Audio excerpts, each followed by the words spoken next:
Welcome to episode 3 of the 18 Minutes Podcast. Today's episode is about safety behaviors and safety items. This is such a key component and such an important concept to understand if you want to find real healing from disordered anxiety. I wanted this to be an early episode because I think if you can grasp this concept and implement it in practice, you will be shocked at how quickly you can make progress. So it's very important. I think I'll probably do several episodes on safety behaviors and safety items specifically because it's that important to me. And I don't think a lot of people are aware of this. So if you have panic disorder, agoraphobia, OCD, even like mild generalized anxiety disorder, this episode can be super helpful for reclaiming parts of your life that are taken over by disordered anxiety. So I'm especially excited to talk about this because it's such a big deal to me. As always, I'm not a medical professional or a licensed therapist, so take from this resource what is helpful to you, leave what isn't. This resource and all of the resources that I create are based on my own personal journey with anxiety disorders, and please heed any advice you get from your medical professionals. I used safety behaviors for years without even realizing that I was doing it, let alone realizing that it was not helping me overcome my disordered anxiety and actually keeping me stuck in these kind of anxiety loops. I want to help you understand this concept as quickly as possible so that you can spend less time, less effort, less energy than I did to overcome your disordered anxiety. So, what are safety behaviors, safety items? Safety behaviors are habits that we use to soothe the feelings of anxiety temporarily. Often safety items are associated with that. Some common ones are fidget toys, cough drops, mints, sour candy. Some behaviors are like sipping cold water, tapping, bouncing your legs up and down, checking your pulse, Googling symptoms. There's all kinds of safety behaviors. And as I'm saying those, you can probably think of some that you might do, even if you have mild anxiety, just these little kind of comfort behaviors or items that take that really intense feeling of anxiety and just kind of soften the edge a little bit. Typically, these behaviors and items don't actually make the anxiety go away altogether, but it does help us get through whatever situation that we're in the moment. So safety behaviors and safety items are used because they bring temporary relief. That's what we're doing when we do a little self-massage on our shoulders, when we tap our legs up and down, when we sip cold water. It's just something that soothes the edges of those anxious feelings. So a really prominent example for me is when I had a really significant disordered anxiety. One of my scariest symptoms was feeling like I couldn't breathe. My neck muscles were tight. My chest muscles were tight. I experienced a lot of what we call air hunger, feeling like air can't get all the way where it's supposed to be going. And so if I were driving or if I was in a restaurant or at work and this symptom came on, I would get so nervous because it was so uncomfortable and made me feel like I couldn't do the activities I needed to do. But if I popped a cough drop in my mouth or a mint, then when I would take a breath, I could feel the cool air going from my mouth down my throat. And that made me feel more like I could breathe. And so again, it didn't take that symptom away, but it did kind of soothe the edges of those intense feelings. So that was a really common one for me. I always kept cough drops in my car, in my purse, in my desk. I had a cough drop accessible to me at all times, just in case I had an anxious feeling that I did not want to deal with. The other part of it is safety behaviors are a distraction. So mentally, if you are having anxious thoughts, you're having you're catastrophizing or whatever it is, or you have physical symptoms, and then you use a safety item or a safety behavior, you've kind of introduced this new component to your situation. And so your mind can focus on something else. And so instead of feeling the anxious feelings or the scary feelings you're having, you can redirect your thoughts to the cough drop or the sour candy or the cold water or whatever it is. So that's another reason why we do this, is for a distraction and temporary relief.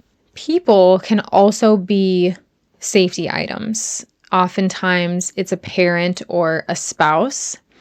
In my experience, my husband was my safe person. That's a common term. If you're in this happy community of disordered, anxious people, my husband was my safe person. And so I would go places with him or do things with him that I would never, ever, ever consider doing by myself. So going to a restaurant, going to a movie, driving anywhere really, I could manage okay if he was with me, but I would never ever do those things by myself. So having him around was like a safety blanket for me. And I think most people's thought process is, if something horrible happens, which you're always feeling like something horrible is going to happen when you have disordered anxiety, then you have this person with you who can do something about it. So it's just a safety blanket for this disastrous danger kind of mindset that a lot of anxious people have. Okay, so what's wrong with safety behaviors? They offer temporary relief and they take the edge off of our anxious feelings. Why is that a problem? Imagine this scenario. I'm driving my car and I start to feel anxious. My heart starts racing. I feel a little out of breath. My palms get sweaty. I feel generally nervous, like something bad is going to happen. And I'm really getting scared that I'm going to have a panic attack while I'm driving. And I don't think I can handle that. So I start chewing a piece of gum. I get the cool air in my mouth, so I have this new sensation to focus on. It's distracting. There's a physical stimulation quality to it, and it takes the edge off of my anxious feelings. I can keep driving to where I'm going. Here's the really important thing to understand.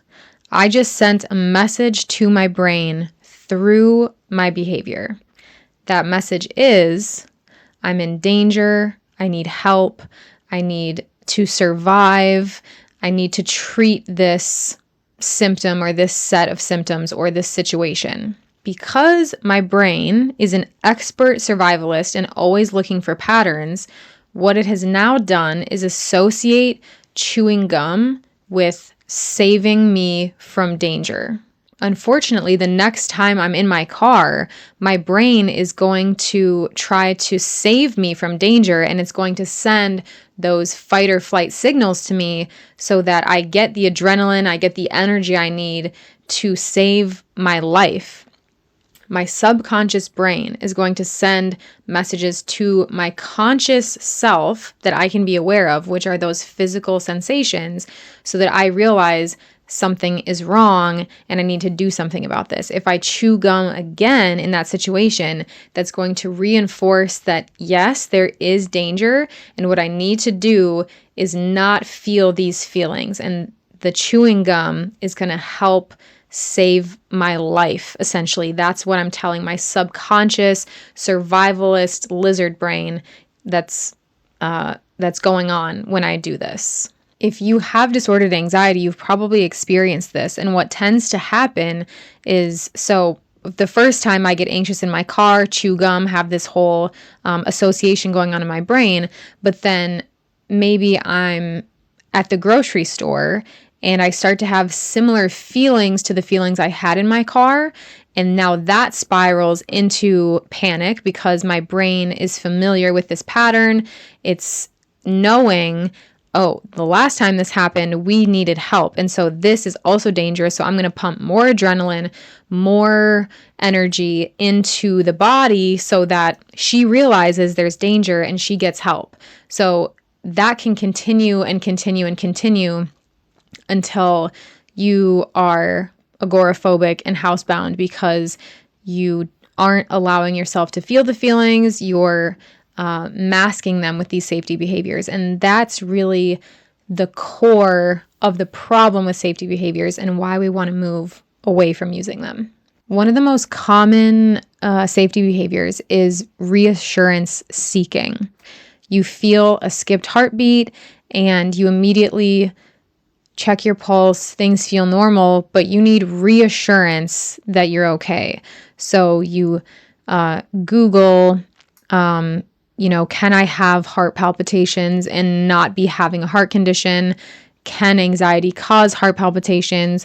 You go onto social media or some kind of anxiety forum and you ask other people, do you have heart palpitations? What exactly do they feel like? How often do you get them? What percentage of your heartbeats feel skipped like a palpitation? And you're trying to get every piece of information you possibly can to reassure yourself that it's possible that you're not in danger. It's such an easy trap to fall into because information is so easy to get. You can find out all of those things and reassure yourself constantly that you're okay. The problem is that once you have assurance in the first place, you've learned that anxiety does cause heart palpitations. You've been to the doctor. They've told you you don't have a heart condition, that it's most likely anxiety, and you have all of that information, and then you continue to try to reassure yourself. That in itself becomes a safety behavior, and your brain flags that as something that is saving you from danger. Now, that doesn't mean that you shouldn't look up anxiety symptoms or get checked by a doctor if you're nervous about something. Please do. It's not going to, if you feel like you have a breathing issue, a heart issue, if you're dizzy and you want to get checked out and you go to the doctor for them to tell you that you have anxiety, that's not going to set you back in your recovery. Please get checked by a doctor if you have concerns. I would encourage you that if you have been checked by a doctor and they've cleared you to do exposure therapy, that you practice trusting that that is true and you keep doing these exposures without safety behaviors as much as you can, which is really going to help you move forward in your recovery versus staying stuck in this constant need of reassurance. Okay. The only way out of disordered anxiety is through it.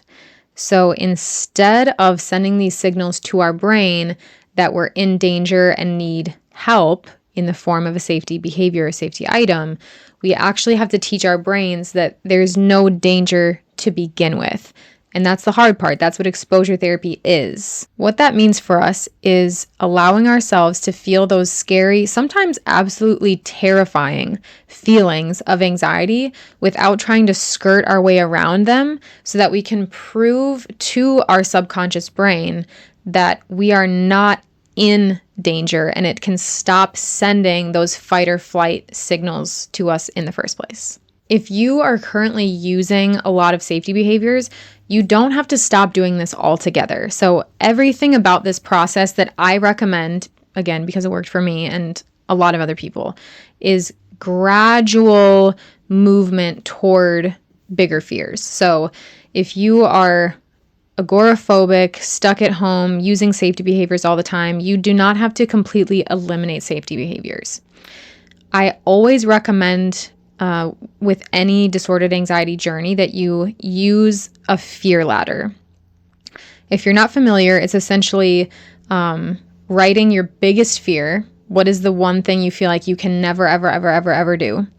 And then working backwards, writing fears that are less and less intense until you get all the way down to something very small that you could practice today. Maybe that first step is going out and getting your mail with a safety behavior, and that's what it says on your fear ladder. If you aren't able to do that yet, and even the thought of doing it without a safety behavior is like you won't do it, then do it with a safety behavior. And then the next rung on your fear ladder can be going out and getting the mail without my safety behavior.